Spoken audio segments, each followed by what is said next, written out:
అందరికీ నమస్కారం. నేను మీ Haripriya. Welcome to my channel. ఇవాల్టి వీడియోలో గురు పౌర్ణమి రోజున కానీ గురువారం రోజున కానీ సాయిబాబాకు ఇంట్లో ఎలా పూజ చేసుకోవాలి, బాబాకు ఎటువంటి నైవేద్యాలు పెట్టి పూజ చేయాలి, ఏ సమయంలో మనం పూజ చేసుకోవాలి, ఆ రోజు దేవుడి దగ్గర మనం ఏమేమి చదువుకోవాలి, ఇంకా చాలా విషయాల గురించి మనం ఇవాల్టి వీడియోలో చాలా డీటెయిల్డ్గా తెలుసుకుందాం. ఎటువంటి మత కుల భేదాలు లేకుండా ఎవ్వరైనా సరే సాయిబాబాను పూజించుకోవచ్చు. ముఖ్యంగా సాయిబాబాను గురువారం రోజున అలాగే గురు పౌర్ణమి రోజున చాలా విశేషంగా ప్రత్యేకంగా పూజ అనేది చేసుకుంటూ ఉంటాము. బాబాకు శనగల మాల అనేది వేస్తే చాలా మంచిది.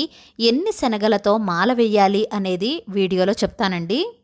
గురు పౌర్ణమి రోజున సాయిబాబానే ఎందుకు కొలవాలి అంటే, సాయిబాబా ఎక్కువగా నీతి బోధలు చేస్తూ మంచి దారిలో సన్మార్గంలో అందరూ నడవాలి అని చెప్తూ మంచి దారిలో నడిపించిన వ్యక్తిగా సాయిబాబాను గురు పౌర్ణమి రోజున మనం పూజించుకోవాలి. సాయిబాబా బోధనలో ఎల్లప్పుడూ కూడా ప్రేమ, కరుణ, దానం, సంతృప్తి, శాంతి, దైవారాధన, గురు పూజ లాంటివి చాలా ముఖ్యమైనవి.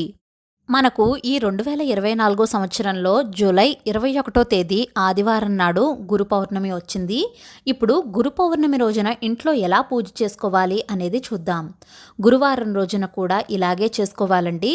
ముందుగా గురు పౌర్ణమి నాడు ఉదయాన్నే నిద్రలేచి ఇల్లు వాకళ్ళు శుభ్రపరుచుకుని మనం కూడా శుచి అయిన తర్వాత ఒక పీటను ఏర్పాటు చేసుకుని సాయిబాబా ఫోటో కానీ బాబా విగ్రహాన్ని కానీ పూజలో పెట్టుకోవాలి.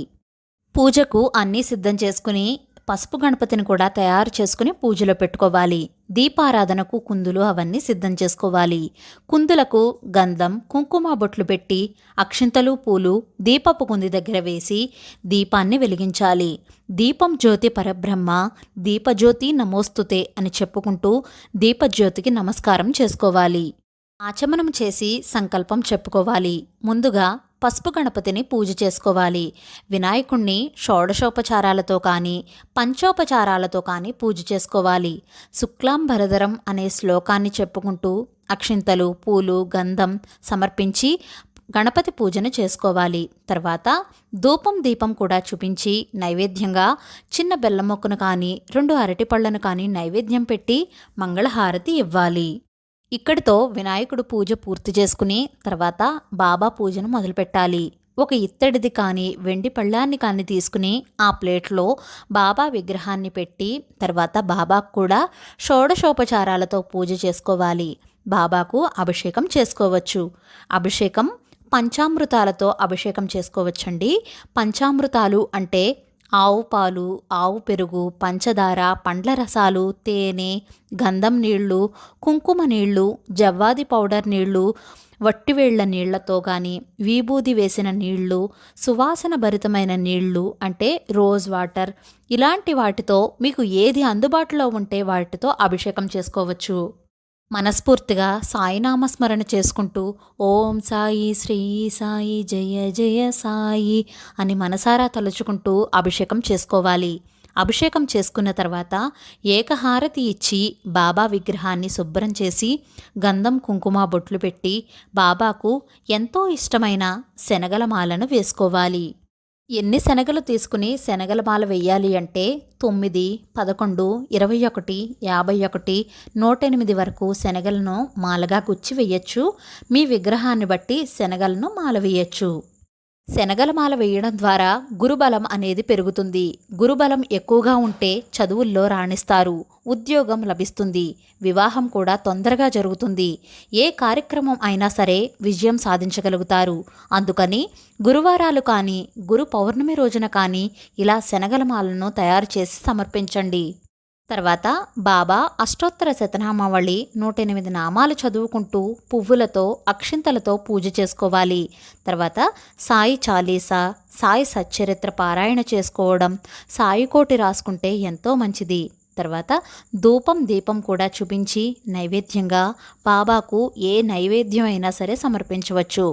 శనగలు, అరటిపళ్ళు, కొబ్బరికాయ, చపాతీ, కలాకండ్, పాలకోవా, కిచిడి, బ్రెడ్, పూరి, పెరుగన్నం ఇలా మీకు ఏది సమర్పించాలి అనిపిస్తే బాబాకు అది సమర్పించవచ్చు. తర్వాత బాబా పాటలు చక్కగా పాడుకుంటూ మంగళహారతి ఇవ్వాలి. ఈ రోజున సాయిబాబానే కాకుండా గురువులను ముఖ్యంగా పూజించుకోవాలి. ప్రతి ఒక్క మనిషి వెనుక ఒక గురువు ఉంటారు. ఆ గురువు చెప్పిన మాటలను, నీతి బోధలను, సన్మార్గం బట్టే మనిషి మంచి ఆలోచనలతో ముందుకు వెళ్తాడు. అలాంటి గురువు మీ దగ్గర ఉంటే వారి ఇంటికి వెళ్ళి ఆ గురువులకు బట్టలు, స్వీట్స్ కానీ పెట్టి గురువు దగ్గర ఆశీర్వచనం తీసుకోవాలి. ఈ గురు పౌర్ణమిని వ్యాస పౌర్ణమి అని కూడా పిలుస్తారు. గురు బ్రహ్మ, గురు విష్ణు, గురుదేవో మహేశ్వరః, గురు సాక్షాత్ పరబ్రహ్మ, తస్మై శ్రీ గురవే నమః అని అంటూ ఉంటాం కదా. బ్రహ్మ, విష్ణు, మహేశ్వరులను కలగలిపిన రూపమే గురువు. ఈ రోజున గురువులను పూజించడం వలన త్రిమూర్తులను పూజించిన ఫలితం అయితే మనకు లభిస్తుంది. గురు పౌర్ణమి రోజున సాయిబాబానే కాకుండా దత్తాత్రేయ స్వామిని, కంచి పరమాచార్యులను, వీరబ్రహ్మేంద్ర స్వామిని, దక్షిణామూర్తిని, రాఘవేంద్ర స్వామిని ఇలా అందరినీ కూడా పూజించుకోవచ్చు. ఎందుకంటే వీళ్ళందరూ కూడా గురుస్వరూపాలే కాబట్టి. కొన్ని అక్షింతలు, పూలు తీసుకుని మంత్రపుష్పం చెప్పుకుని ఆత్మ ప్రదక్షిణ చేసి మనస్ఫూర్తిగా ఆ బాబాకు నమస్కారం చేసుకోవాలి. ఈ విధంగా గురు పౌర్ణమి రోజున సాయినాథుణ్ణి పూజించడం వల్ల మనకున్న కష్టాలన్నీ పోయి సుఖ సంతోషాలు చేకూరుతాయి. గురు పౌర్ణమి రోజున ఉదయం, సాయంత్రం కూడా ఈ విధంగానే పూజ చేసుకోవాలి. ఈరోజు ఉపవాసం ఎలా ఉండాలంటే ఒక పూట భోజనం చేసి రెండో పూట దీపం పెట్టుకున్న తర్వాత పాలు, పండ్లు లేదా టిఫిన్ లాంటి తినవచ్చు. ఇక నియమాల విషయానికి వస్తే ఈరోజు నాన్ వెజ్లు అవి తినకూడదు. ప్రశాంతంగా ఉండి బాబా నామస్మరణ చేసుకుని జపం చేసుకుంటూ రోజును గడపాలి. మీకు సాయికోటి రాసే అలవాటు ఉంటే ఈరోజు కూడా తప్పకుండా రాసుకోండి. ఎవరైనా కొత్తగా మొదలు పెట్టాలి అనుకుంటే కనుక ఈ గురు పౌర్ణమి రోజున స్టార్ట్ చేసుకోవచ్చు. ఈరోజు ఎవరికైనా అన్నదానం చేస్తే చాలా మంచిది. సాయిబాబా పూర్ణచంద్రుని వంటి వారు. పిలిస్తే పలికే దైవం ఆ సాయి. సాయిబాబా పూజను ఎవరైనా ఎప్పుడైనా చేసుకోవచ్చు.